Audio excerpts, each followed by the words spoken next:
All right. Well, thank you all for joining us tonight virtually. My name is Kelly Smith, and I'm joined here with Jackie Crosby.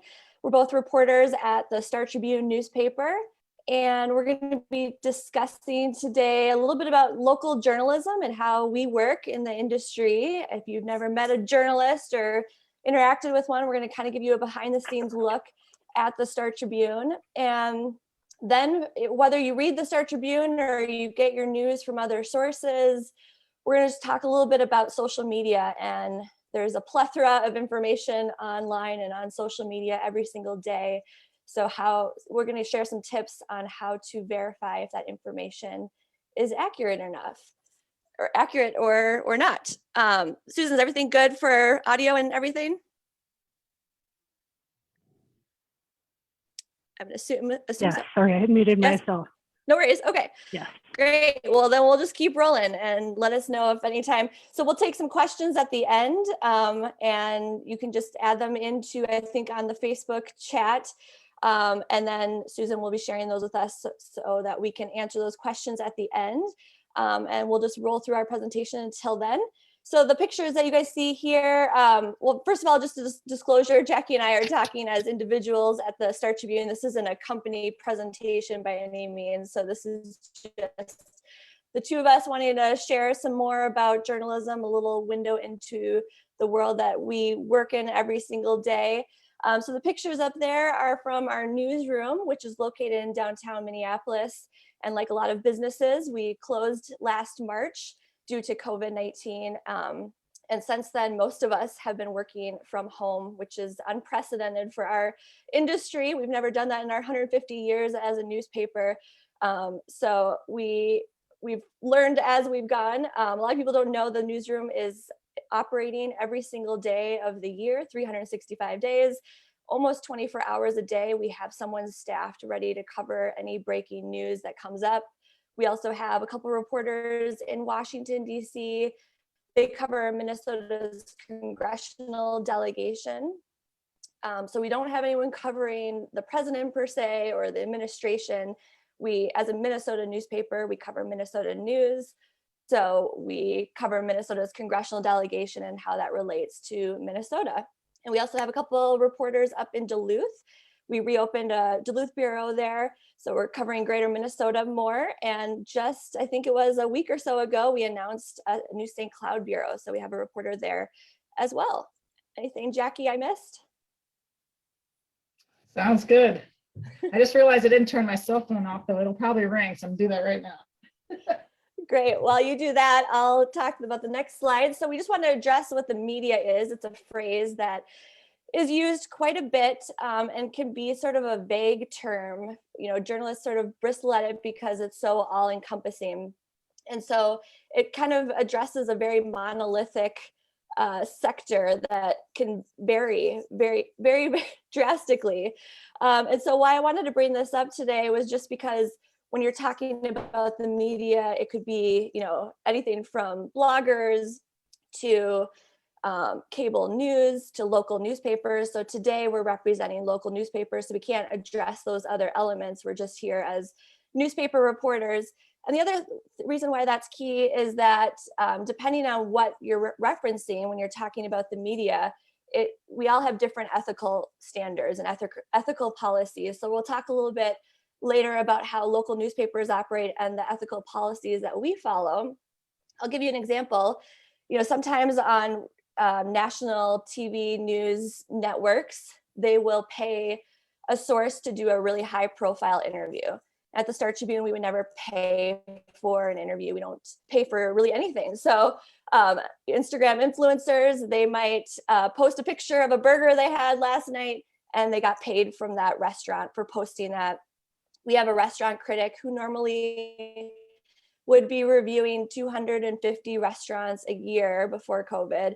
We pay for every one of those meals. So we don't ever get anything in exchange for our coverage. And likewise, we don't ever pay for any of our coverage either. So the ethical standards can really vary depending on what media source you're talking about.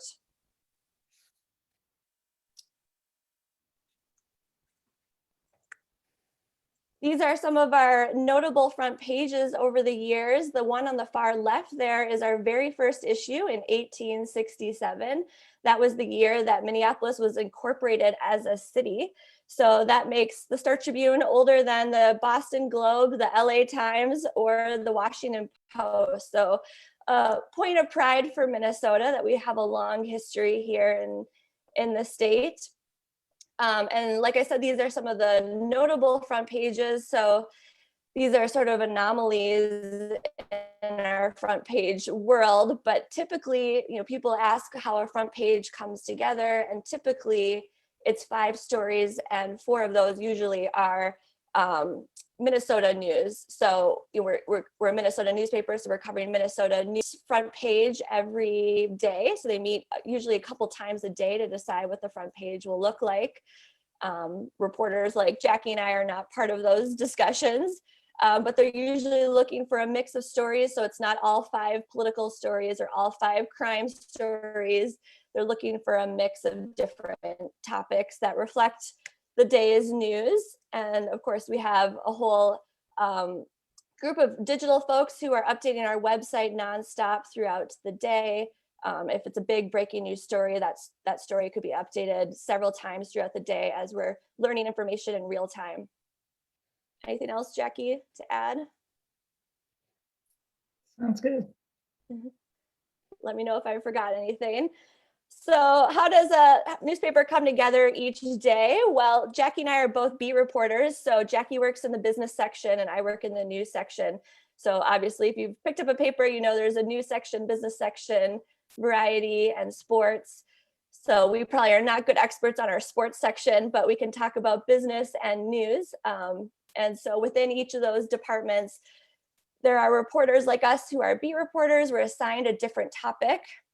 So my beat right now is nonprofits and philanthropy. And Jackie, you've covered a bunch of different beats during your career. Your latest one, you're focused more on the economy and generational issues, right? And the workplace, sort of how the pandemic has really affected the way we work, which has been really fun. Yeah, so as beat reporters, we go out and we meet with sources. When I started my beat, let's see, a couple years ago, I went out and I met with 50 different nonprofit leaders in the community. And so none of those were for stories. That was just meeting 50 people to learn about the sector, what concerns they had as nonprofits, what challenges they were facing, and just trying to establish connections within the community. We get a lot of press releases, and we obviously are covering city council meetings, school board meetings, mining those different public agendas to see what news there is. So we'll write a story, we turn it into our editor, and they go through and edit it line by line. And then it goes off to our copy desk, where a page designer puts the story on the page along with photos and graphics. Our copy editors are the ones who write the headlines and the cut lines. And they go through and they fact check yet again. So they want to make sure, do all of our names spelled correctly? Are the website links correct? Are the numbers correct? So we want to double check and make sure that we have no errors in the story. And then it heads off to our printing press, which is located in the North Loop. And before COVID, and hopefully after COVID, we actually do free printing press tours. And it's kind of Disneyland for journalists. So we love it. You get to see the massive robots that carry the printing press rolls to the presses, and it's pretty fascinating. So I highly recommend it.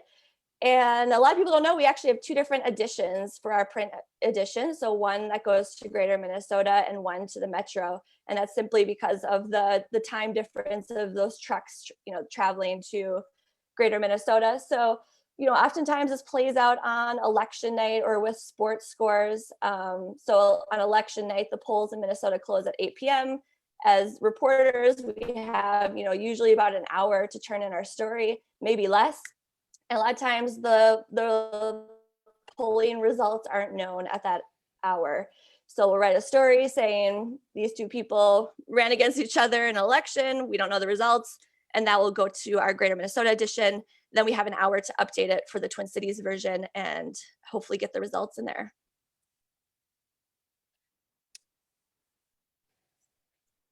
So if you haven't been following the state of local newspapers, it's a bit bleak. In the last 15 years, more than 2,000 newspapers across the US have closed or merged. And about 30% of those are in rural areas. And so what that means is that there's no daily news source covering your local city council, your school board, covering what the high school sports teams are up to. And so it's a huge loss for each community when you lose a newspaper. Oftentimes there's nothing that fills that void. So maybe the community starts a Facebook page, but there isn't someone to cover every city council meeting or cover what the county sheriff's office is up to.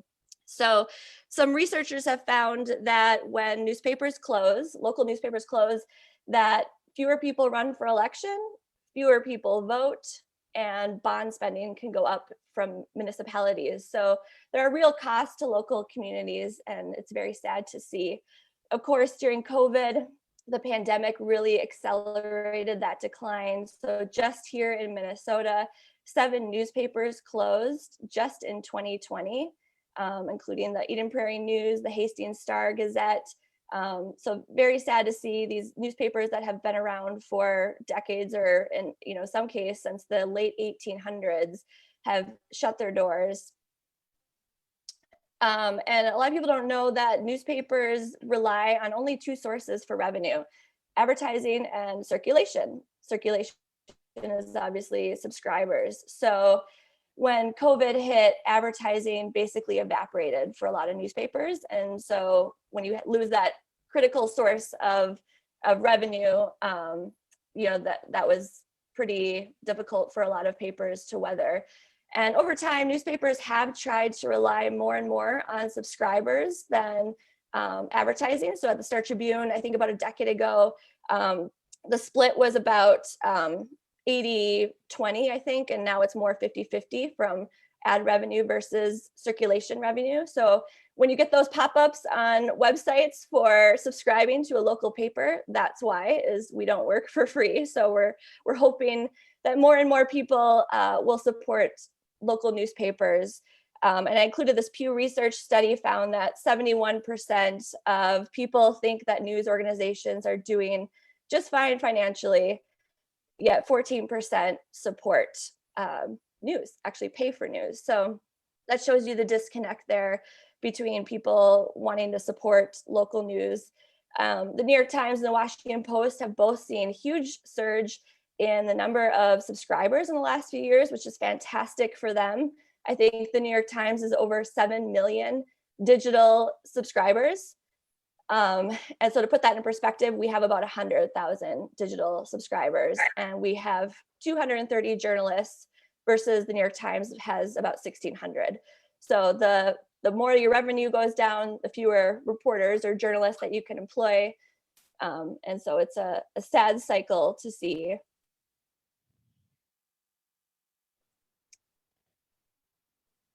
So as I mentioned, we follow a specific code of ethics as a newspaper, and actually a lot of local news outlets will follow the Society of Professional Journalists Code of Ethics, and you can actually look at this if you want at spj.org. And some of the key principles, like acting independently. We don't work for any organization. We are completely independent as journalists, and that will work to minimize harm. Those are some of the key ones. Our photographers also follow the National Press Photographers Association Code of Ethics. And so this plays out actually, on my beat when I'm covering nonprofits. If I'm writing a story about a new program at a nonprofit, and I say, hey, could we stop by today, excuse me, to take a photo of this new program? And they say, well, the program's not happening today. Can we just have some of our employees stage it to look like the photo, that the program is happening? And we would say no to that. That might work for marketing folks or internal communication, but as journalists, we are guided by these ethical codes that we can't manipulate a photo like that. It can't be staged. It has to be happening organically in the community, whether we're there or we're not. A few other, everything okay? my screen just kind of blocked out, so I don't know. Mine. Back up. Oh, Susan, are we still there? Yep, we're still going. I think there was just a internet flip somewhere, Oh, network okay. flip. Just want to make sure. It's always weird doing these virtually. If you were in person, someone would be waving their hands, but yes. So as I was saying, we have some of these codes of ethics, and you can actually go on our website. If you Google Star Tribune standards or ethics, you'll come across our full policy. So like I mentioned, we can't accept gifts for or in exchange for our coverage. You know, I'm pretty rigid about this rule, and maybe Jackie can think of some personal examples. But for me, you know, when I was covering school board meetings, you know, oftentimes they were meeting at odd hours of the day, 7 a.m. or 6 p.m. and late at night, and they might have, you know, a plate of donuts or cookies there. And I wouldn't even take one donut because I didn't want the perception of me taking that donut to then alter people's perception of my objectivity as a reporter there covering it. So that's, you know, really important to me. You can't participate in political protests or political events, you know, having bumper stickers on our car. We can't have any conflict of interest, or we have to let our editors know that, or our readers. So this actually comes up in our sports section. Glenn Taylor owns the Timberwolves and the Lynx, and he also owns the Star Tribune. So anytime in our sports section that we quote Glenn Taylor, the writer has to also disclose the fact that he owns the Star Tribune, so people know that that conflict of interest exists. And if you read the New York Times, you might see a lot more use of anonymous sources. And generally, anonymous sources are very rarely used. And normally, it's only if someone's life or job would be at jeopardy for speaking to you. And at the Star Tribune, we have a pretty high bar for it. I don't know how many you've used in your tenure, Jackie, but in my 10 years, I've probably used 2 anonymous sources. Is that about the same for you, Jackie? Yeah, it's very rare. It's very rare for us to do it. I mean, it is a high bar for good reasons. I mean, it's like we're being honest with the readers, and so the readers need to know who it is that's talking to us. Right. And, you know, contrary to maybe misconceptions, we aren't meeting in a dark parking garage with some anonymous person that we don't know. So anonymous sources are never anonymous to us as reporters. We always know who that person's identity is. So the last anonymous source that I did use was for a story about sexual assault. And so for, you know, sexual assault victims, we tend to grant anonymity for, but I knew who each of those women were. I could verify their identity and that they were who they said they were. And then our editors also have to know who those people are so that they can verify it as well. And then we also have to correct any errors. So, you know, I have a story in tomorrow's paper. If I misspelled anyone's name or had any facts wrong in that story, then the following day I have to publish a correction. And obviously we would correct that online right away. We take them very seriously. None of us ever want to have a correction in any of our stories.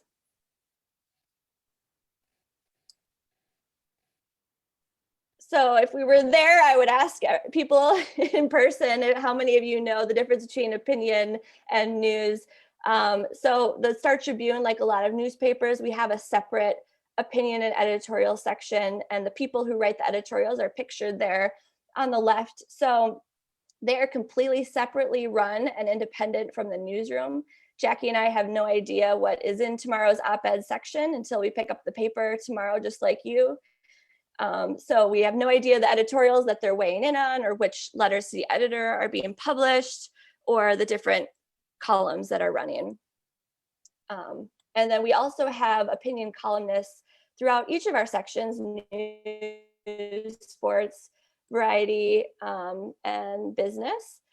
And so that's designated by their headshot there. And columnists, they can, you know, use first person, they can give analysis or opinions that I can't as a reporter. So that's the difference between a columnist and a reporter. Anything I missed there, Jackie? Nope.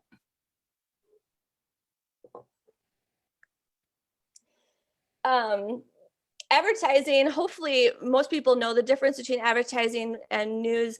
Although a recent Stanford study found that 80% of students thought sponsored content meant news content. So just wanted to put this out here that sponsored content is just a euphemism for advertising. So if you see that, that's part of advertising. And just like the editorial section is separate from the newsroom, the advertising department is separate from the newsroom. So I also don't know what tomorrow's advertisements look like in the paper as well. So switching gears a little bit, if you don't read a newspaper, or whether or not you do, you probably are on social media or on the internet. And so how can you verify if the information that you come across is accurate enough? So say, a friend shared a link on Facebook to, just a website. And so you click on it and you have no idea, you've never heard of this website, you don't know if it's true or not. So one of the things you want to do is consider the source, click the about section, see who is behind this website, see if they list who is writing whatever article that you're reading. So if you came across the Star Tribune and you'd never heard of us, you came across this article and you would look for bylines. So in this case, Tim Harlow is the byline. And so you could Google him to verify that he's an actual Minnesotan and he's an actual reporter for the Star Tribune. So you could verify who he is.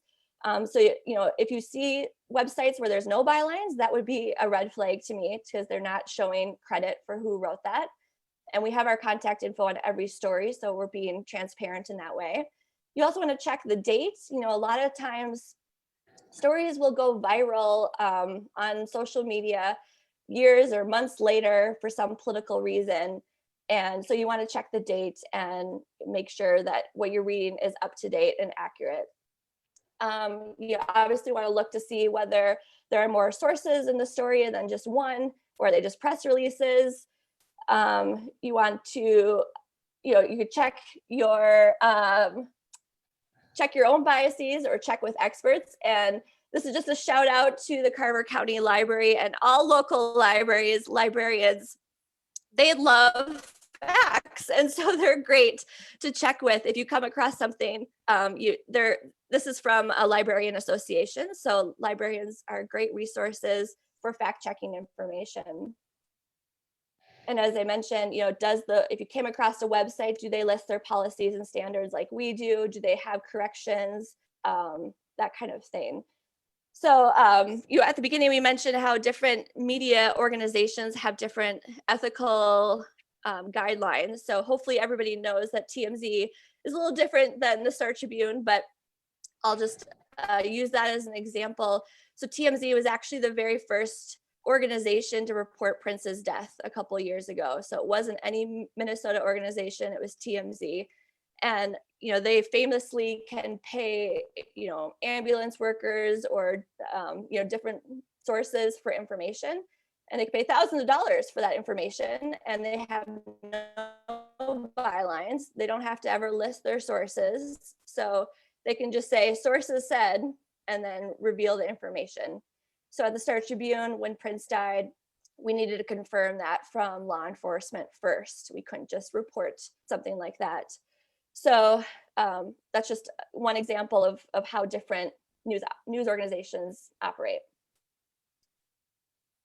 So the difference between misinformation and disinformation: misinformation is false information the person believes is true, and this is something that you may see more and more on social media. Disinformation is intentionally meant to mislead you.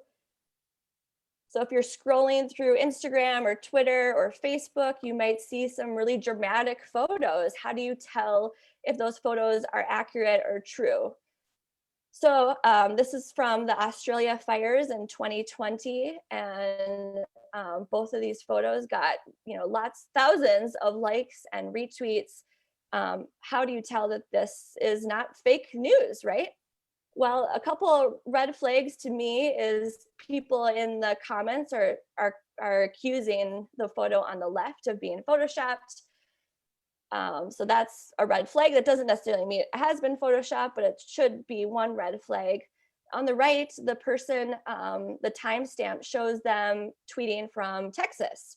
Now, in journalism, we always want primary sources. So if I'm covering a car accident in Chanhassen, I want to interview people who actually witnessed that car accident. I want to talk to people who actually knew one-on-one the victims of the car accident. So we want primary sources, not secondary sources. You may have learned that in school at one point. And so as consumers on social media, you can do the exact same thing. You want primary sources giving you information as well. And so when someone is tweeting from Texas about Australia, the chances are that that information may not be accurate, because the further away it gets from the original source, information may, unintentionally be altered. So of course, both of those are fake. They've been altered. So the one on the left was photoshopped. And the one on the right, if you had done a Google image search, you would have found out that it was a fire in Australia. It was just the wrong year. It was from 2013. So that's another thing that you can do, is you can Google images that you see if it's been reported elsewhere. You could message the person on social media and say, hey, did you take this photo yourself, or are you just sharing it? You can see, check their bio. Are they who they say they are? If they're in Texas, then that should be a red flag as well. And that's one point too, that not all misinformation on social media is done maliciously. They're not asking you to wire money to Russia, or they're hopefully not asking to do anything malicious. They want to bring awareness to the fact that there are these fires in Australia. So misinformation can be done to inspire, to be funny, but it's all still misinformation.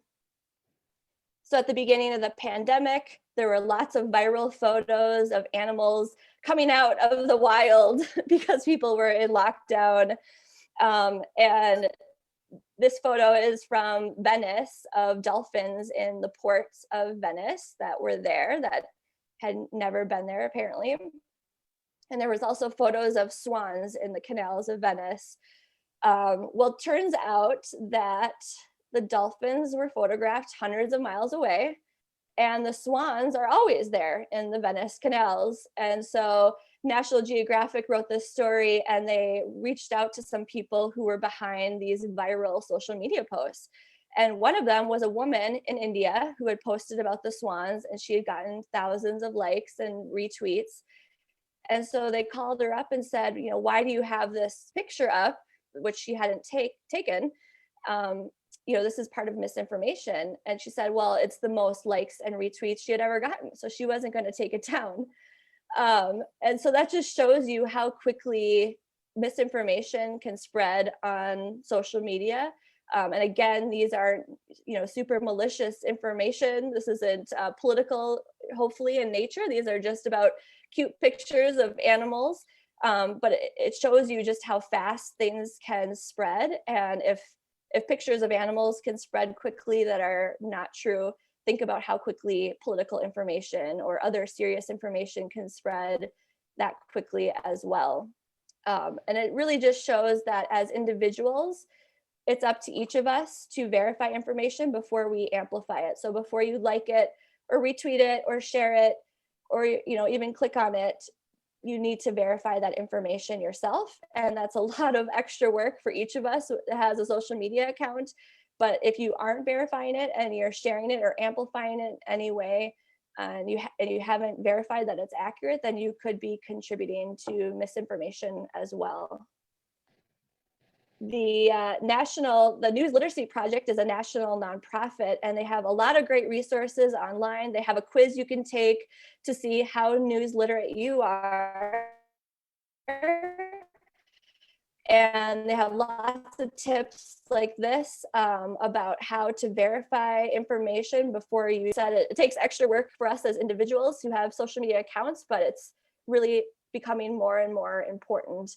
The internet is sort of the wild, wild west of information. And so you can find information at your fingertips every day all day. And so just knowing how to fact check that information is really critical, no matter who you are. And with that, we will take any questions. All right, let's see. There was one.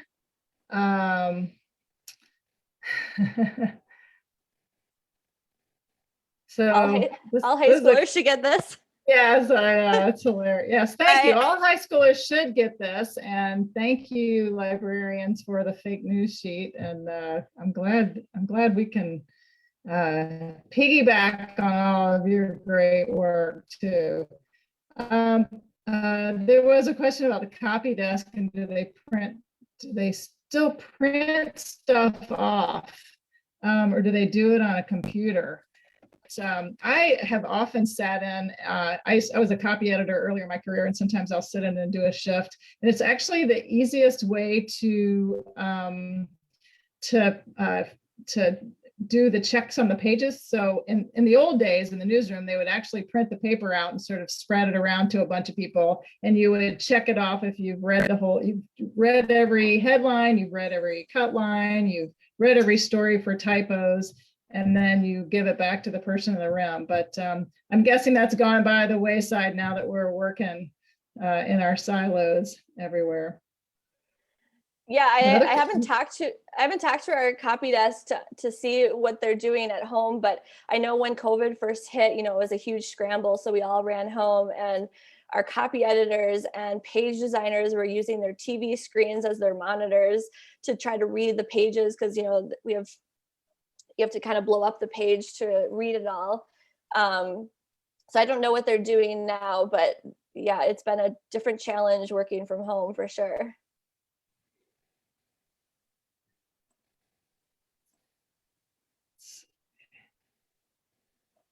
What kind of gap is there between posting a Strib story online versus posting in the paper? Yeah, that's a good question. Very good. I would say for us in the, and it's not that different business in the rest of the paper, is that a lot of times you might hear of something, and you sort of do a quick and dirty with what you know online, just to get something out there early, and then you just sort of continue to update. But I know I've been in this business for a long time, and our deadlines keep getting earlier and earlier. So anymore, a lot of times our reporting ends at about 8 o'clock at night. We can still, you can still update small things, but pretty much now, when I first started, you could update a story up until midnight. So the more things get computerized, the more complicated they are. Yeah, I was just at another group, and someone asked how much of the stories that go online actually go in print. And I would say almost all of them go in print as well. I mean, we have a lot of subscribers who are just print subscribers, and we have subscribers who are just digital, and then we have people who use both. And so we don't want to be punishing our print subscribers by only putting stories online. And our print version needs stories every single day too. So yeah, mostly the stories that are online, throughout today will be in tomorrow's paper as well. Yeah. I mean, maybe the thing too that we're trying to do a little more of, and maybe the question was more about the timing gap, because a lot of times I'll write my story and it'll get posted, I don't know, 8 o'clock or something like that. But I think we're now experimenting a little more with posting stories that are in the Sunday paper on, Thursday or Friday even. And I know in the business department on Friday, we write all of our stories all the way through to Monday's paper are done Friday. So all throughout the weekend, they're posting, stories that are going to be in Sunday's paper, Saturday's paper, Monday's paper, just to try to freshen up the page. Yeah, and as I mentioned earlier, you could update a story, it could be 5, 6 versions throughout the day, especially in a really big breaking news story like that. We're trying to cover the information on the fly. which can be quite intense. Any other questions for us about journalism, about the newspaper, about media literacy? Thank you to Kathy for subscribing. We appreciate that so much.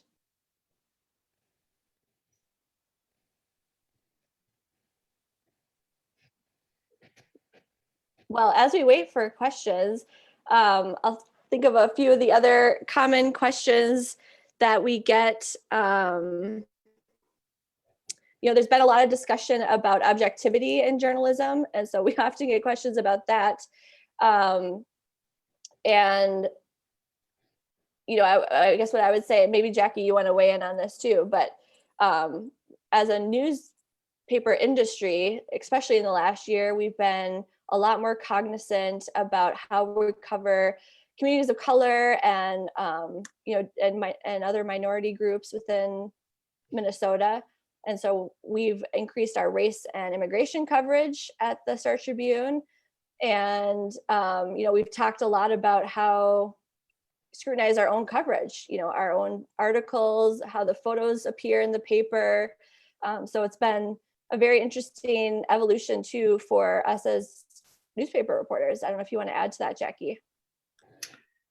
Oh, it's very interesting because I've been writing a lot about this just because I'm writing about the workplace. So I talk to a lot of company leaders is generally, I'm writing about the business community, just sort of how this racial reckoning is happening within organizations. And invariably, I'm, like using the Star Tribune as our own example of, sort of what we're trying to do to change culture. And that's kind of an unusual thing for me to sort of be bringing in my own experience when I'm talking to people. But I think it's an important awareness. And I think it is sparking a lot more honesty. I'm seeing among the people that I cover, and a lot more vulnerability around people willing to show their warts to the media.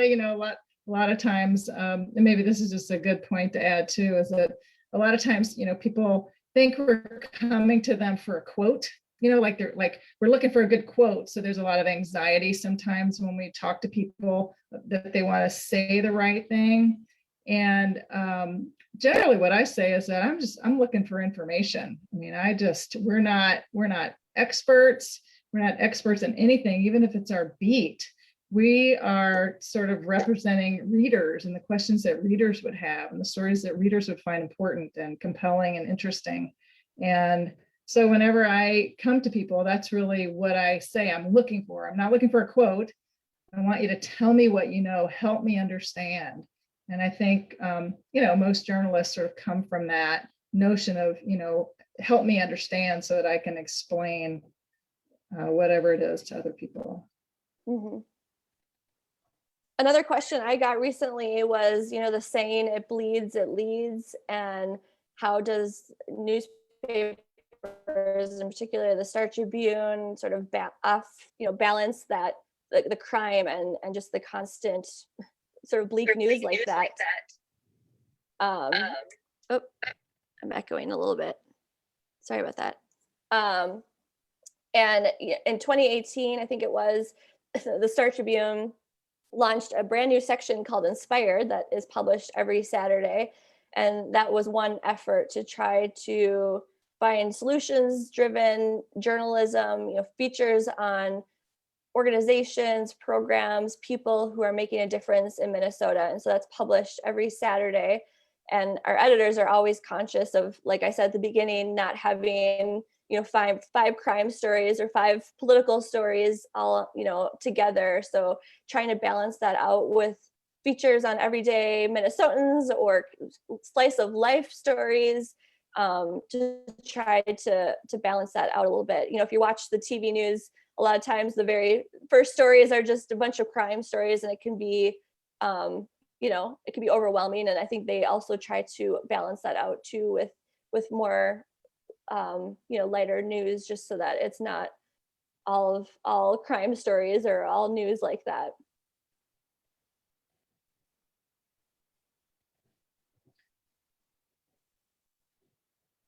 Any I other often- questions? I often get questions about, people want to know, how do you get your stories? Are they assigned to you, or do you,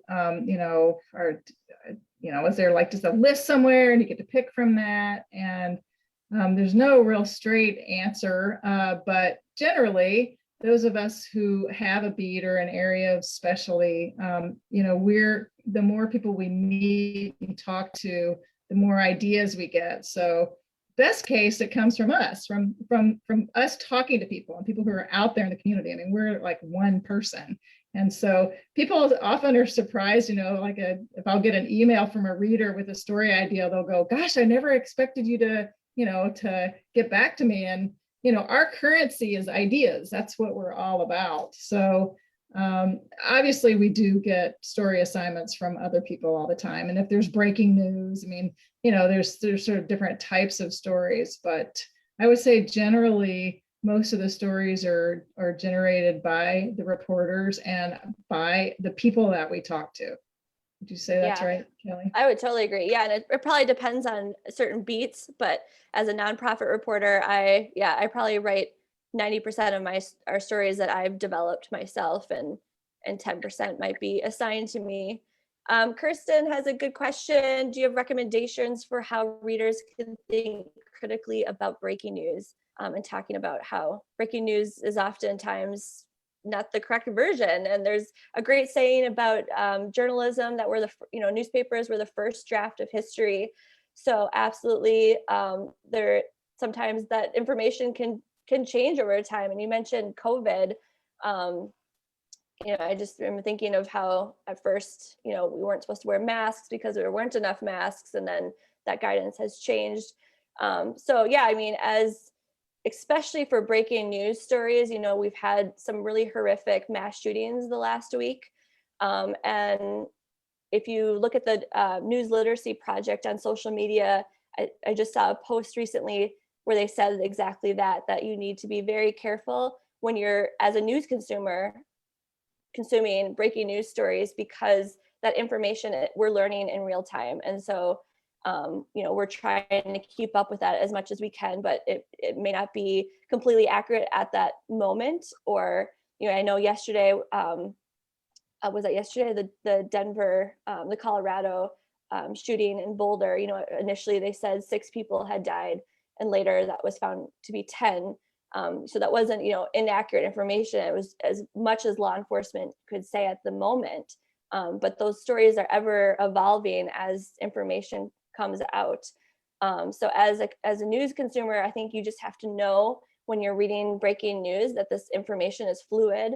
And if there is breaking news and you go to a news organization's site and you don't see anything on it, it's not that we're not covering it. Reporters are probably out covering it. It's just that we're taking our time to try to report as factual, as much facts as we can. Yeah, and the COVID thing, the question about how much information is out there. I mean, it's confusing for me, as a news consumer. And that's really a tough one. I think, where I've gone and I've seen a lot of really bad information in social media and that sort of thing. Even quoting like New England Journal of Medicine, had just like from what would appear to be trusted sources taken out of context, I mean, or in one case, a link to something that the author said, hey, the world took it out of context. This is what we meant. And this was, I think, from JAMA or something. I mean, so it's, I think COVID is it's been a challenging thing to report. It's been a challenging thing to simplify for readers what's going on. And, I would to me, it's more about just sort of continuing to read and keep an open mind. I mean, I have a friend who just read one thing early on, made up his mind, and hasn't sort of caught up with all the updates since, and is just, cynical about everything. So it's tough. There's no easy answer, especially on, the COVID coverage. which got Well, politicized and off of everything else. right. And sometimes our sources are inaccurate. So there's been times where law enforcement has given us information that has later changed, or they gave us the wrong facts.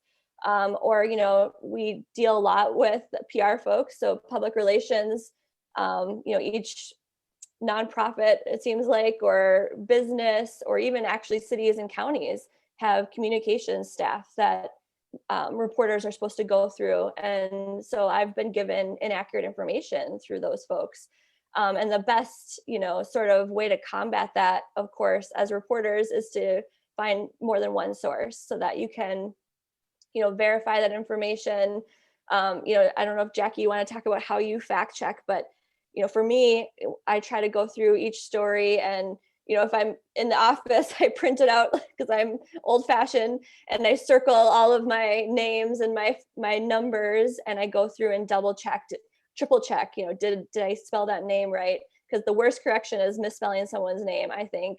And then double checking the numbers. Oftentimes we'll call back sources. Hey, you said this, right? Is that what you meant? Is that accurate? Because of course, it's kind of like telephone, where sometimes you heard something one way and maybe they meant it a different way. So fact checking can be rigorous, and you do it as much as you can on deadline. So obviously, if I'm covering a house fire tonight, I'm writing right on deadline, right up to 8 o'clock. And so you may not have that kind of time to go back through again and double check all those facts, but we do it as much as we can. Yeah, I think, for me, and, everybody's got an agenda, and, including some cases us, our agenda is often like, we got a deadline, we got to get it done. We only have this much time. But I was doing a story on a restaurant recently, and we spent the whole day there, and we were talking all about, COVID and how they'd reopened, and, what had happened to the business all the way through. And I got back and I thought, I never asked, and I'd asked other people, whether they'd been affected, whether their staff had gotten sick or anything like that. It's just, it was just like there was just a lot going on. Even though I was with them for probably 2 hours, there was just so much going on. So I took a look at the state data, and there'd been a little COVID outbreak there.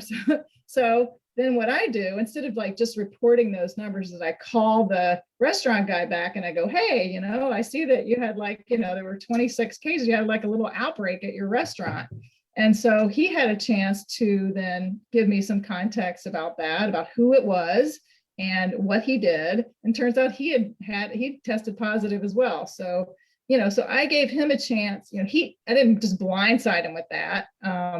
But it's like sometimes the reporting is like, you just kind of continue to nudge it along. And sometimes, we just kind of continually ask questions to say, did I get it right? Is there something that I was missing? Is there something that that I need to follow up on? Or is there data that I can, check on something that they said? So a lot of, people, he wasn't going to reveal that to me, obviously, it could come back. It didn't look good for his restaurant, right? Nobody but probably his own little inner circle knew what happened. So anyway, that it does happen. Mm-hmm. That reminds me of the comment or the question that we get a lot, is the difference between like off the record and on the record, and no comments, like what you were just talking about. If we're writing a story about, XYZ company tomorrow and some sort of allegation, then I need to obviously reach out to that company for a comment, or that person or whoever is at the center of that story. You always want to give the other side that opportunity to have a say or to respond to that. And so, oftentimes people will say, well, no comment, and we'll put that in the story so that our readers know that we attempted to reach out to them and give them the opportunity to comment whether they wanted to or not. And then the difference between on the record and off the record conversations with the reporter have to first be mutually agreed upon with the reporter. So you can't just start talking and say, oh, this is all off the record. You have to make sure that as reporters that we agree to that as well. So it's mutually agreed on.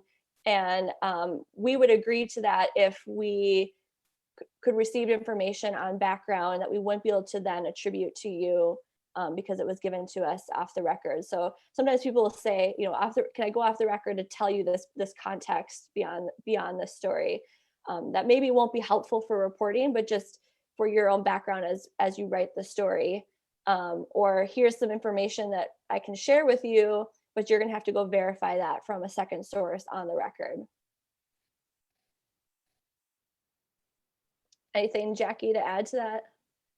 Other than it's a dangerous contract to enter into for reporters. You know. Yeah, and very rare too. Better We prefer everything to be on the record. Yeah, even better. Yeah. Any other questions for us? We have a few more minutes left.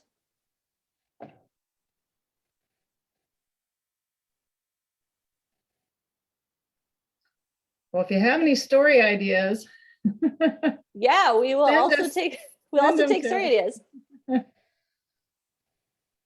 Yeah, our contact info should still be up on the screen, and it's on every story we write, so it's pretty easy to reach us. But our email addresses are just our first last name at startribune.com, so you can reach us at any time if you have a story idea, a complaint, a compliment. We do take compliments. We mostly don't receive those, but we will accept those as well. And if you have any thoughts on how we could improve this, we are just trying to talk to people in the community to let just kind of demystify the work that we do. Obviously, the environment in which we're trying to do our work has changed. You know, people are a lot more resistant. There's a lot less trust in what we do, and this is just sort of one way that we want to just talk to the community and get some feedback. So please, you know, let us know if you have ideas there. Absolutely. Yeah, I think people forget, you know, they see the Star Tribune as an organization, and they forget that we live here too, and we're Minnesotans who, you know, care about our community and just want to do the best that we can to cover Minnesota and Minnesota news.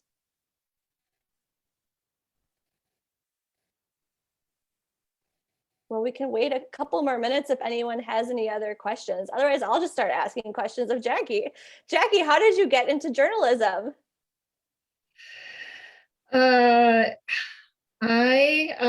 was getting A's on English papers, and I liked writing. And I think I asked my dad how I could make a living as a writer. I mean, I think I was, you know, like about 7th grade, and he said, well, you could be a journalist. So from that moment on, it's kind of a weird thing, but that's pretty much what happened. And I think that the qualities that anybody needs to be a journalist are probably not so different from being a librarian, which is, you know, a curiosity, you know, just to understand people and the way things work, and to ask questions, and to be humble, and to try to be honest. Well, speaking of humility, you do have a claim to fame that I have to shout out. One of the youngest ever Pulitzer Prize winners. Yeah, yep. That was early on in your career covering sports. I was a sports writer, yeah, at the Macon Telegraph and News in Macon, Georgia. Wrote about athletes who were making millions of dollars for the University of Georgia and Georgia Tech, and weren't getting an education at the other end of it. So it was a long time, 1985. Well, that's very impressive, no matter what. And then Kelly comes from a long line of newspaper people. Oh, we have a question. Kelly can give you her bio. What's your favorite story that you've ever covered, and why was it your favorite? Oh my goodness, you think I would know this? The one I did yesterday. I can't remember. You go first, Kelly, and I'll think about it. Well, asking a reporter that kind of question is sort of like asking, what's your favorite child? Like we think about all of our stories all the time. And, I've been a reporter for 12 years and I can remember every single correction I had. I remember every story, whether it's the small 10-inch story. We write in inches in newspapers, not word counts. So, whether it's a small story inside the paper. Actually, one thing that we do at the Star Tribune is we have a rotation where we write news feature stories in our obituary section. And so we'll feature someone who has had a significant impact on the community. And I don't know if anyone watching right now has read any of those stories. They're inside the paper and they're not ever on our homepage. If you go there, if you're on the app reading the Star Tribune, you'll never see these stories there, but they're there. And they're some of the most impactful stories to me as a reporter and as a writer. You have to summarize someone's life story that you've never met. And it's a huge obligation, I feel, to accurately tell someone's story. And it means a lot to people who are their family or their friends to read that feature story in our obituary section on them and to have them sort of honored in that way. So it's not a big sexy front page story, or it's not a story that goes viral and gets a lot of clicks, but it means a lot to the community. So it's always, those stories stick with you. How about you, Jackie? That's just what I was going to say. That's just what I was going to say, Kelly. I work harder on those stories often and care more, by far. And sometimes you're just writing, really for an audience of, 5 to 10 people is how I see it. And that's one of my favorite things to do at the Star Tribune. Yeah, and I think, for the people that we interview, it may seem like we sort of just helicopter into their lives and we, report on them. A lot of times we're meeting people at the worst day of their life. When I covered the West Metro, I covered the disappearance of Mandy Matula in Eden Prairie and, met her family and their journey to try to find her after she disappeared. And, I'll never forget those conversations with them and meeting them. And I think about her every now and then, someone I never had met, but covered her story and her tragic story. And those stories, stick with you forever. Yeah, absolutely. So Bob wants to know how we choose the person to highlight in the obits. Actually, we have great latitude usually. I think different reporters, you may see sort of some of people's personalities and who they pick. Sometimes you don't have much time and it's assigned to you, but I know personally, I generally I read the Sunday obituaries myself and say, who do I want to highlight? And like one time there was one line of a gentleman who had run a butcher store, meat store in North Minneapolis, and he became a vegetarian at 70. So I was like, I gotta write that obituary. Or like there was a woman who learned to swim, late in life. And so I just sort of look for something that I can grab onto in the paid obits, if I wasn't clear. That's what I do. I read the paid obits. And it's amazing how few people will give you something to grab onto. It's often just sort of a list of survivors. I also realize they're expensive, but or just a list of accomplishments, but you don't have something that jumps out as a line that you thought you could build a story around for that. I don't know about you, Kelly. Yeah, I just did one this week, wrote a story about a woman who is a Jewish community leader and was part of the March on Washington, the Minnesota delegation. And so I just had read her obituary in the paper. Like, wow, that's fascinating. And ended up interviewing her family for that story. But yeah, as Jackie mentioned, they are expensive paid obituaries. And so we do also receive lots of tips from the community. So if there's someone that that should be featured, feel free to email any reporter And we take those kind of tips too all the time. I think we're coming up on an hour. If there aren't any other questions for us. If anyone thinks of any questions, feel free to shoot us an email and we'll answer individually too.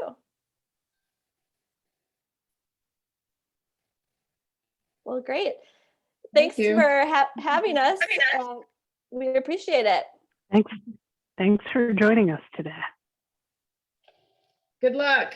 We appreciate your work.